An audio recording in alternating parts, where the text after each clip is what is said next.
जी बिस्मिल्लाहिर्रहमानिर्रहीम। BCom part 2 students अस्सलाम वालेकुम। बेटा आज हम अपनी एडवांस अकाउंटिंग की क्लास में फाइनेंशियल स्टेटमेंट के चैप्टर में क्वेश्चन नंबर 1 डिस्कस करेंगे।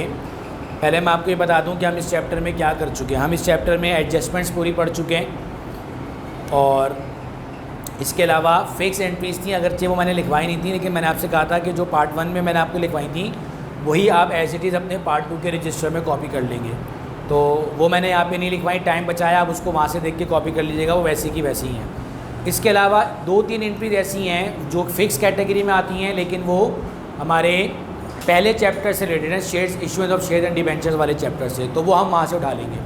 सही है, तो आइए बिस्मिल्लाह करते हैं, सवाल देखते हैं। क्वेश्चन नंबर 1 है the following trial balance furnished by Messrs Pace Pakistan limited for the year ended December 31, 2017 with authorized capital of ₹70 lakh. बेटा इस ऑथराइज कैपिटल के बारे में आपको पहले भी बताया था कि ये फ़िलहाल हमारे किसी काम का नहीं है, इसकी कोई ज़रूरत नहीं होती हमें, तो इसलिए इसको आप इग्नोर कर दीजिए। बस ये मैं आपको बता दूं, ऑथराइज कैपिटल का मतलब ये है कि कंपनी इतने कैपिटल से रजिस्टर्ड है, यानी इतने कैपिटल का कंपनी कारोबार कर सकती है।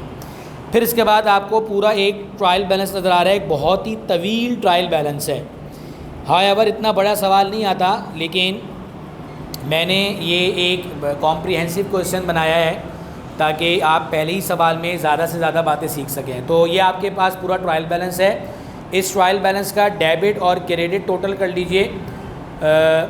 दोनों बराबर होंगे तो बैलेंस शीट बराबर होगी, अगर दोनों बराबर नहीं होंगे तो बैलेंस शीट बराबर नहीं होगी।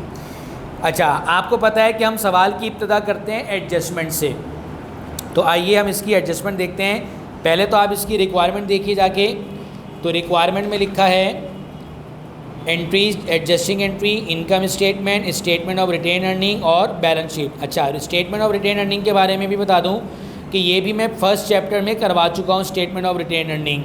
तो स्टेटमेंट ऑफ रिटेन अर्निंग आपने as it is first chapter से उठा लेना है। जिन बच्चों ने फर्स्ट चैप्टर नहीं पढ़ा वो अपने बाकी क्लासमेट से फर्स्ट चैप्टर की एंट्रीज़ और उसका स्टेटमेंट ऑफ रिटेन अर्निंग ले सकते हैं। फर्स्ट चैप्टर की जो एंट्री है वो सिर्फ रिटेन अर्निंग वाली यहाँ पर काम आएंगी। सही है, ओके।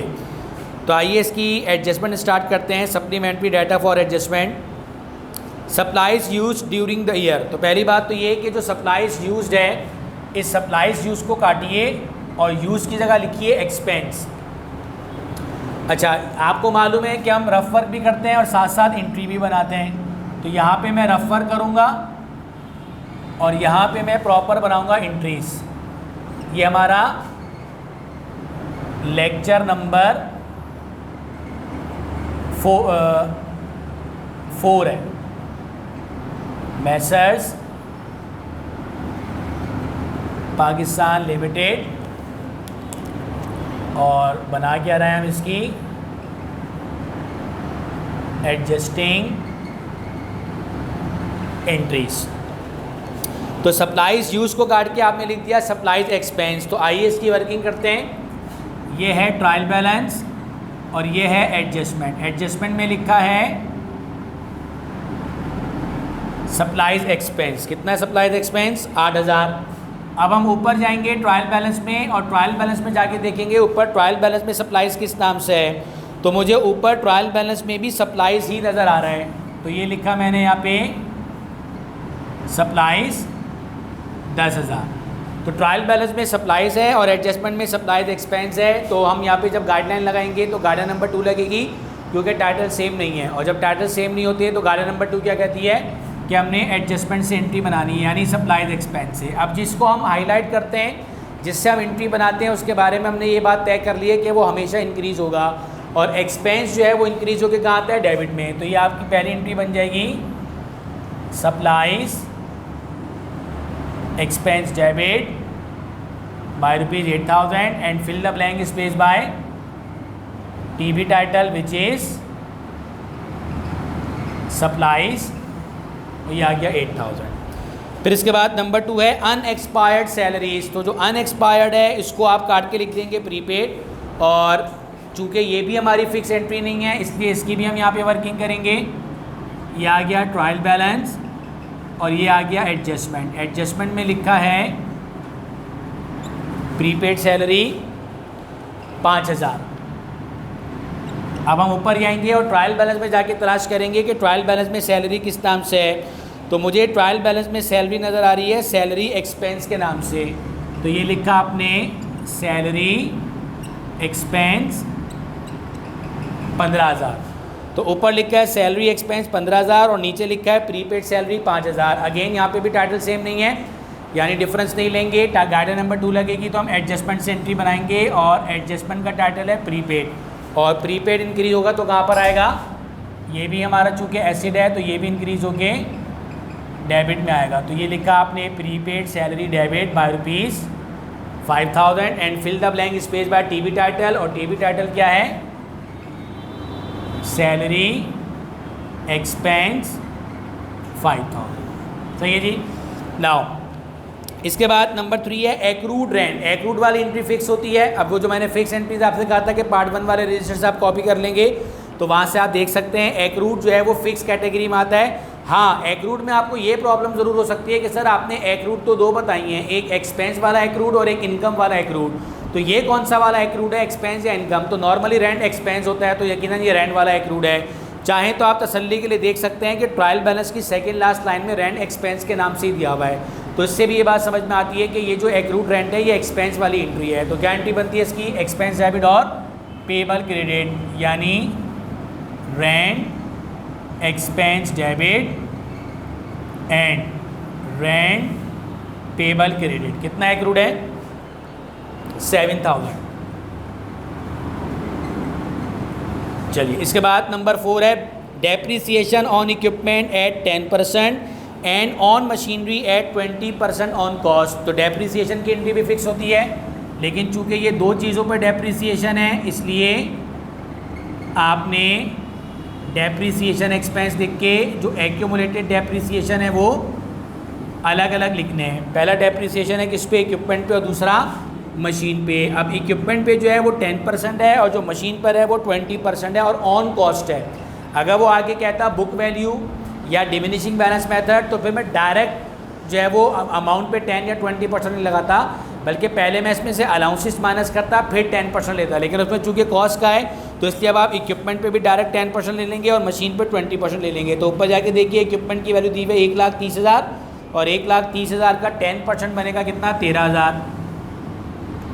और जो मशीन है उसकी कॉस्ट दी हुई है आपको 1,50,000 और 1,50,000 का जो 20% बनेगा वो कितना बनेगा, 30,000।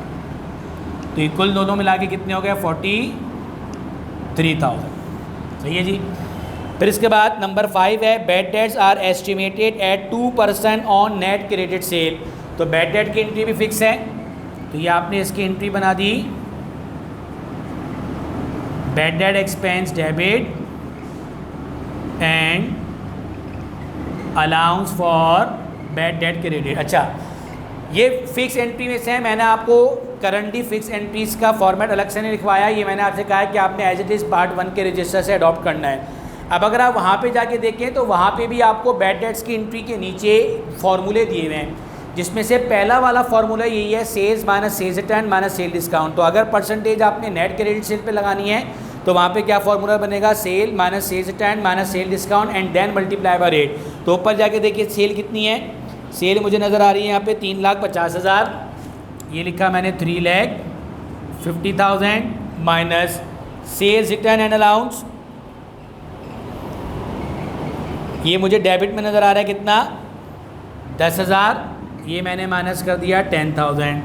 और फिर उसके बाद माइनस करेंगे सेल डिस्काउंट, तो सेल डिस्काउंट मुझे नज़र नहीं आ रहा।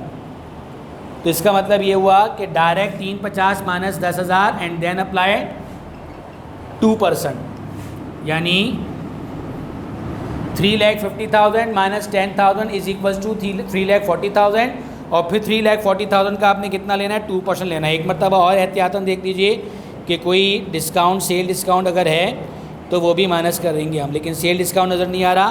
तो अब हम क्या करेंगे, सिंपल 3,40,000 का कितना ले लेंगे, 3,40,000 मल्टीप्लाई बाय 2%, तो ये कितना बना 6,800। तो इसका मतलब ये हुआ कि बैड डेट्स का अमाउंट आ गया 6,800 800। इसके बाद नंबर 6 है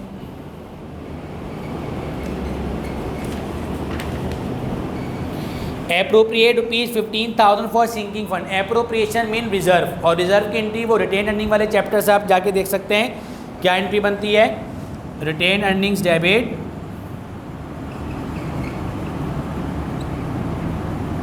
and reserve for sinking fund credit, कितना 15,000।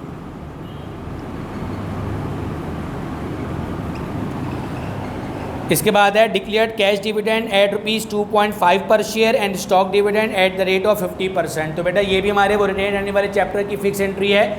तो क्या एंट्री बनती है इसकी, रिटेन अर्निंग्स डेबिट कैश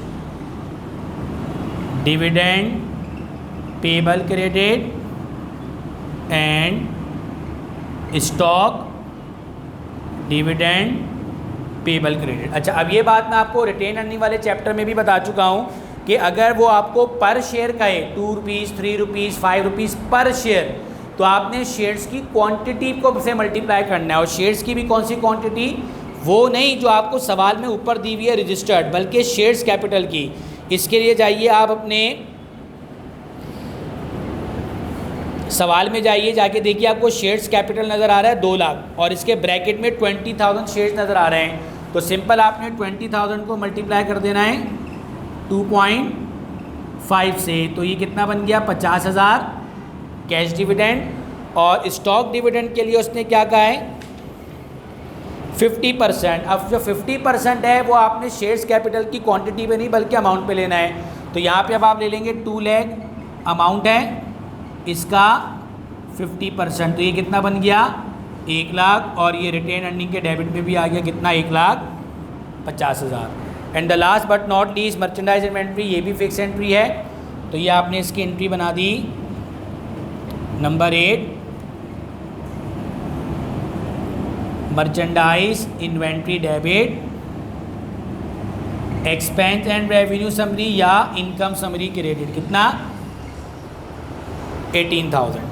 तो बेटा होपफुली आपको इन एंट्रीज़ के अंदर कोई मुश्किल नहीं आई होगी, क्योंकि ये तमाम की तमाम एंट्रीज़ आप लोग पहले डिस्कस कर चुके हैं। आप लोगों ने फर्स्ट ईयर में भी पढ़ी हैं, बीकॉम पार्ट 1 में भी पढ़ी हैं, और कुछ फिक्स एंट्रीज़ थी, कुछ पे गाइडलाइन लगी, और फिक्स में भी कुछ एंट्री वो थी 1-2 एंट्री हमारी जो कि हमारे इसी बीकॉम पार्ट 2 के चैप्टर नंबर 1 से रिलेटेड थी।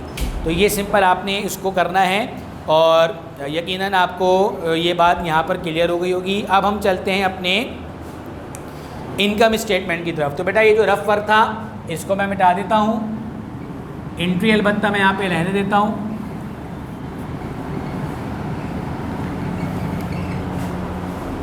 तो आइए अब हम बनाते हैं इसकी इनकम स्टेटमेंट।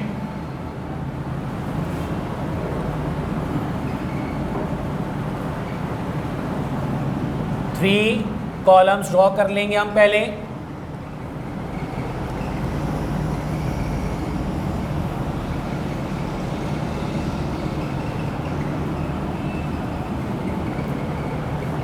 ऊपर हेडिंग डाल देंगे मैसर्स पेस पाकिस्तान लिमिटेड। क्या बना रहे हैं हम इसकी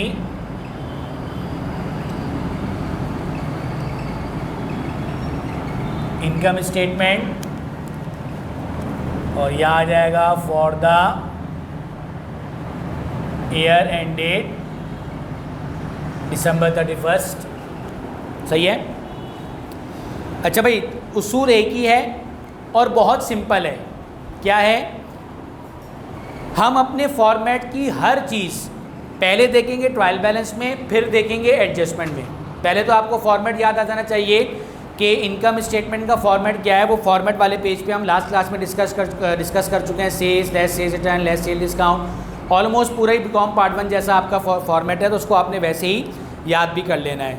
अब लेट सपोज मैं कहता हूँ सेल, तो पहले मैं सेल देखूंगा ट्रायल बैलेंस में। ट्रायल बैलेंस में मुझे जहाँ नजर आएगी मैं टिक कर लूँगा। फिर मैं देखूंगा एडजस्टमेंट में, अगर ट्रायल बैलेंस में भी डेबिट एडजस्टमेंट में भी डेबिट, तो डेबिट डेबिट प्लस करके लिखेंगे। ट्रायल बैलेंस में डेबिट लेकिन एडजस्टमेंट में क्रेडिट, तो डेबिट क्रेडिट माइनस करके लिखेंगे। ट्रायल बैलेंस में क्रेडिट, एडजस्टमेंट में भी क्रेडिट, क्रेडिट क्रेडिट प्लस करके लिखेंगे। ट्रायल बैलेंस में क्रेडिट, एडजस्टमेंट में डेबिट, तो क्रेडिट डेबिट माइनस करके लिखेंगे। बट सम टाइम ऐसे भी होगा कि ट्रायल बैलेंस में तो है बट एडजस्टमेंट में नहीं है, तो सिर्फ ट्रायल बैलेंस वाली लिख देंगे। कभी ऐसा होगा कि ट्रायल बैलेंस में नहीं है, एडजस्टमेंट में है, तो सिर्फ एडजस्टमेंट वाली लिख देंगे। और जब दोनों ही जगह नहीं होंगी तो फिर हम उस चीज़ को छोड़ देंगे। लेकिन अमूमन हमें cost of goods available for sale तक एडजस्टमेंट देखने की ज़रूरत नहीं पड़ती, क्योंकि sale, sale return, sale discount, purchase, purchase return, purchase discount, ये प्योरली वो आइटम है जो सिर्फ ट्रायल बैलेंस में होते हैं, वो एडजस्टिंग एंट्री में होते ही नहीं है। इसलिए मैं आपको और आसान कर देता हूँ कि cost of goods available for sale तक आपको एडजस्टमेंट देखने की ज़रूरत नहीं है, बस ट्रायल बैलेंस से उठाते रहिए और वहाँ पे पुट करते रहिए। आप चाहे ट्रायल बैलेंस से उठाएं चाहे एडजस्टमेंट से उठाएं, ट्रायल बैलेंस से उठाते रहें तो ट्रायल बैलेंस में टिक मारते रहिए, एडजस्टमेंट से उठाते रहें तो एडजस्टमेंट में टिक मारते रहिए। टिक मारने का मतलब ये है कि आपको ये तसल्ली हो जाएगी कि ये आइटम हम ले चुके हैं, इसको हमने दोबारा नहीं लेना। सही है, तो आइए इसके हम इनकम स्टेटमेंट स्टार्ट करते हैं। इसके लिए अब आप आ जाइए अपने सवाल में, अपना फॉर्मेट भी अपने सामने रखिए और क्वेश्चन में भी आ जाइए और पेंसिल से टिक भी करते रहिएगा, ट्रायल बैलेंस वाले आइटम जो उठाते रहें और एडजस्टमेंट से जो आइटम उठाते रहें। आइए सबसे पहले हम लेंगे सेल, और सेल हमें क्वेश्चन में नज़र आ रही है 3,50,000। अभी हमें एडजस्टमेंट देखने की ज़रूरत नहीं है, तो ये लिखी मैंने सेल्स 3,50,000। इसमें से माइनस करते हैं हम दो चीज़ें, एक सेल्स रिटर्न और एक सेल डिस्काउंट।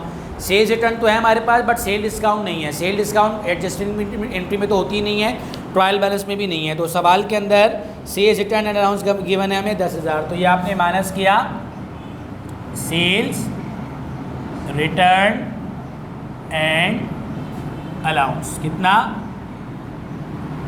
10,000, और चूँकि सेल डिस्काउंट नहीं है तो यही हमारा क्या आंसर बन गया, नेट सेल विच इज़ 3,40,000।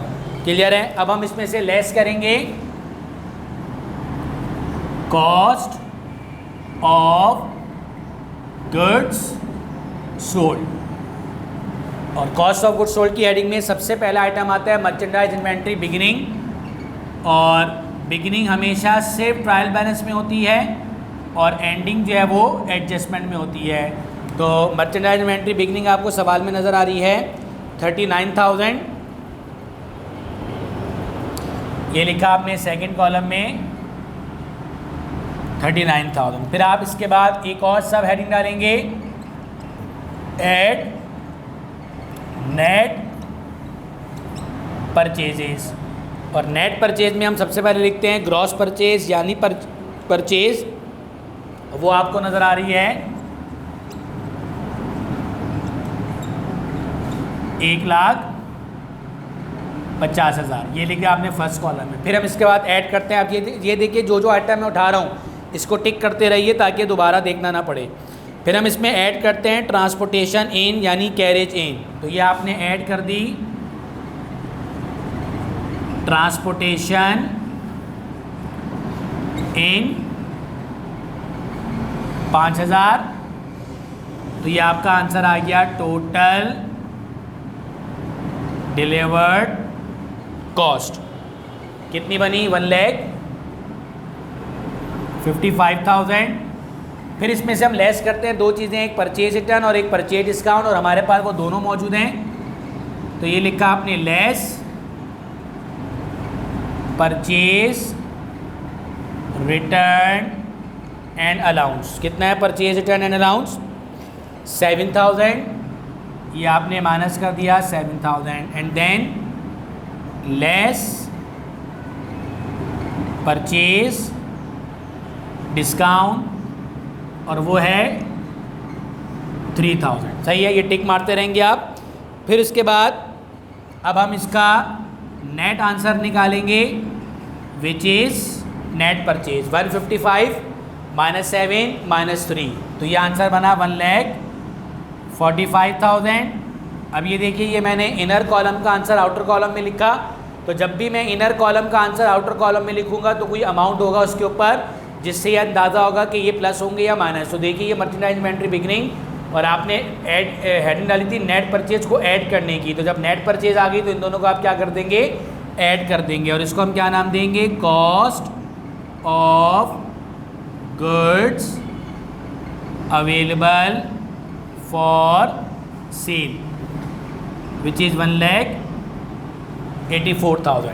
अब आप इसमें से लेस करेंगे। अच्छा, मैंने आपको कहा था कि ऑलमोस्ट यहाँ तक आपको एडजस्टमेंट देखने की ज़रूरत नहीं होती, बट अब यहाँ से आपने प्रॉपर एडजस्टमेंट को भी देखना है। सही है। अब हम इसमें से लेस करेंगे मर्चेंडाइज इन्वेंट्री एंडिंग, और उसको हम डायरेक्ट एडजस्टमेंट में तलाश करेंगे, क्योंकि मर्चेंडाइज इन्वेंट्री एंडिंग जो है वो ट्रायल बैलेंस में नहीं होती। अब जाके देखिए तो ये मर्चेंडाइज आपको नज़र आ रही है, तो मैंने यहाँ पे इनकम समरी को टिक किया और ये लिखा मैंने यहाँ पे 18,000। तो अब जो मेरा आंसर आया उसको हमने क्या नाम दिया? Cost of goods sold. तो 1,84,000 में से 18,000 माइनस करेंगे तो कितना बनेगा? 1,66,000।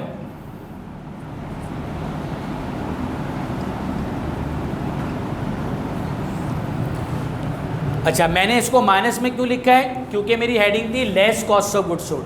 सही है, तो इसलिए मैंने इसको माइनस में लिखा है। सही है जी। अच्छा, अब देखिए जब मैंने इसका आंसर आउटर कॉलम में लिखा तो पहले से ये अमाउंट मौजूद है, ये इसमें से क्या हो जाएगा? माइनस हो जाएगा। तो जो माइनस हो के आंसर आएगा उसको हम क्या नाम देंगे? Gross profit. तो कितना बना gross profit? 340 minus 166,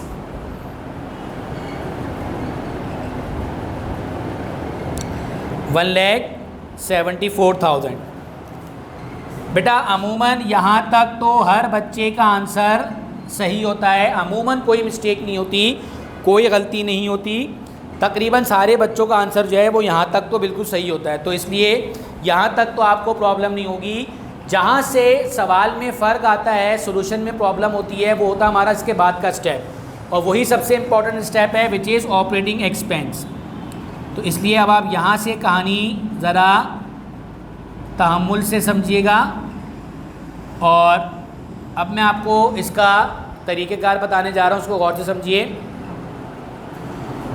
what ever be the expense, first we have to pick from trial balance and then we will see in the adjusting entry, not directly from the adjusting entry।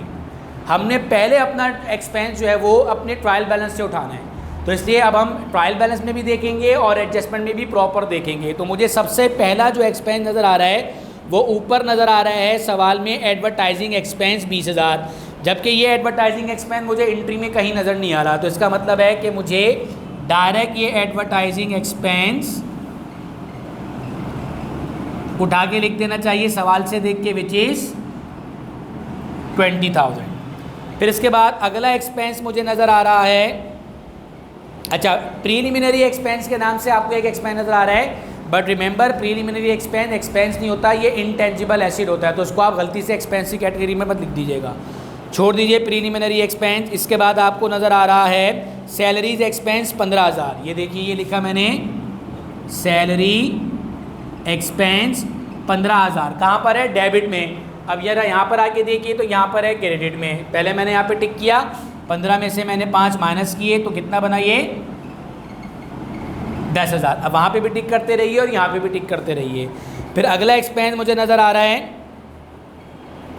Rent expense 25,000, तो ये लिखा मैंने यहाँ पे rent expense, और ये 25,000 debit में, जबकि मुझे यहाँ पे भी रेंट एक्सपेंस डेबिट में नज़र आ रहा है कितना? 7,000। तो डेबिट डेबिट प्लस हो जाएगा और ये बन गया कितना? 32,000। फिर उसके बाद ट्रायल बैलेंस में मुझे अगला एक्सपेंस नज़र आ रहा है मिसलेनियस एक्सपेंस 6,000, जबकि ये मिसलेनियस एक्सपेंस जो है वो एडजस्टमेंट में नहीं है, तो ये डायरेक्ट उठा के मैंने लिख दिया 6,000। अब अगर मैं देखूँ तो मुझे ट्रायल बैलेंस में तो सारे एक्सपेंस ख़त्म हो गए। अब हम देखेंगे कि एडजस्टमेंट के कौन से एक्सपेंस हैं जो स्टिल अनटिक है। तो जो अनटिक एक्सपेंस है हम वो ले लेंगे, जैसे कि सप्लाइज एक्सपेंस अनटिक था, तो ये लिखा मैंने यहाँ पे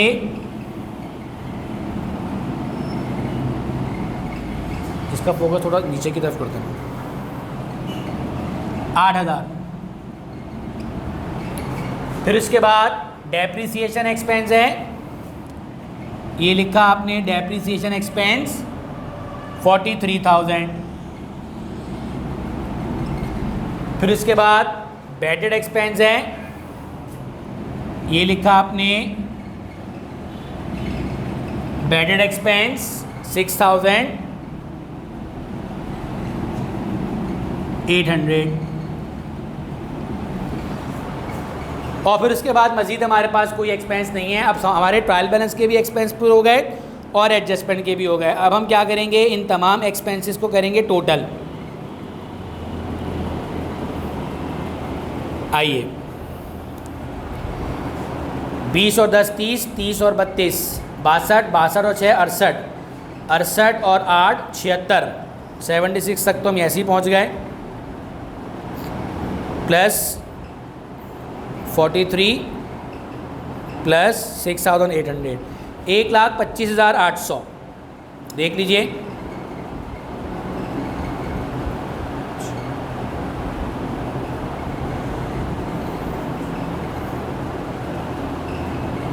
वन लैख 25,800, तो ये मैंने लिखा टोटल ऑपरेटिंग एक्सपेंस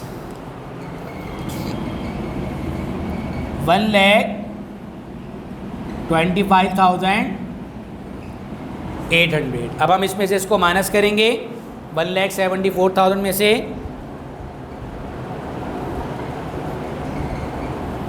तो ये आपका आंसर आ जाएगा ऑपरेटिंग प्रॉफिट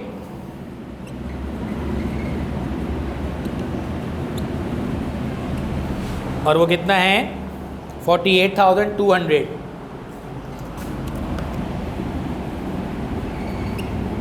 मेरे पास जगह कम है इसलिए मैं थोड़ा सा छोटा लिख रहा हूँ। फिर उसके बाद हम ऐड करते हैं अदर इनकम। अब अदर इनकम मुझे जो सवाल में नज़र आ रही है वो है इंटरेस्ट इनकम 10,000, तो ये मैंने ऐड की इंटरेस्ट इनकम। वैसे इंटरेस्ट एक्सपेंस भी हो सकता है, तो वो एक्सपेंस की कैटेगरी अलग है। अच्छा, ये इंटरेस्ट इनकम मुझे एडजस्टमेंट में कहीं नज़र नहीं आ रही, तो ये इसको डायरेक्ट उठा के लिख देंगे हम, कितना